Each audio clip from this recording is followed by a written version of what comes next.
Hey there family, Peter Gordon here. Thank you very much for clicking on this video, which is titled Minimalism and Mental Health.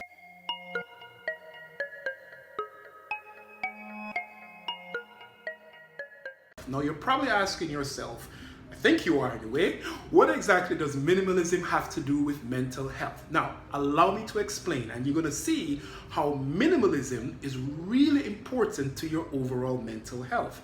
Now, if you'd asked me what minimalism is or who a minimalist is 10 years ago, I would have told you nobody I wanted to know, nor do I care about. You see, in my little warped mind, I thought a minimalist or people who practice minimalism were folks that lived off the grid, you know? They rejected technology and the spoils of life, and they wanted a simple existence and all that good stuff. They were everything I did not want. You see, for me, I wanted things. I wanted a fancy car. I wanted a big house. And I thought minimalism rejected all of those things. And in a lot of ways, some people do, right? But then I started realizing, and this happened to me right about 2018 when my divorce was finalized. I started realizing that I no longer cared, and I couldn't understand why.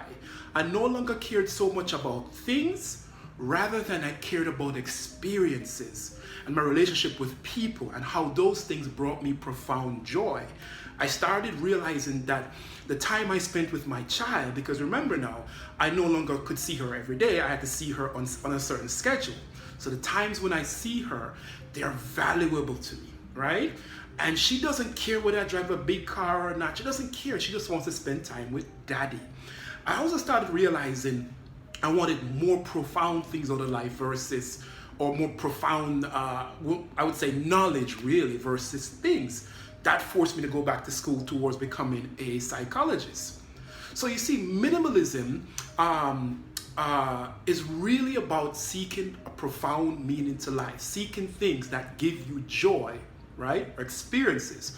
Sure, you can have a nice car. That's totally fine as a minimalist, as long as it's not that important to you. And what's important, they are the things that truly bring you joy. Now, how does that relate to mental health? You see, most of us, including myself, as I said before, we are so preoccupied with getting things that when we can't achieve these things immediately, it causes us angst, which then leads to anxiety, which then leads to general anxiety disorder. You see, many of us, it's our desire for things that drives our anxiety.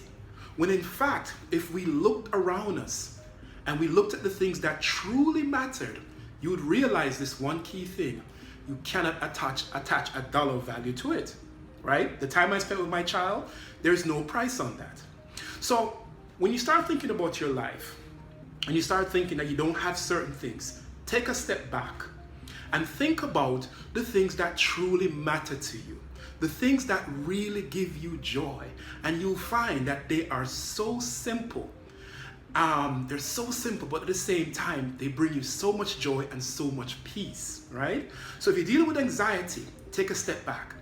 Again, reevaluate, find what's important to you, and I promise you, it will start to help take the edge off, all right? So anyways, I hope this makes sense. I hope you start to examine the world of minimalism. I think there's a great documentary on Netflix called Minimalism. It's a really good documentary, check it out. And there are also some great people on YouTube like Matt Diavella, I believe, is a really interesting guy who's a self-professed minimalist.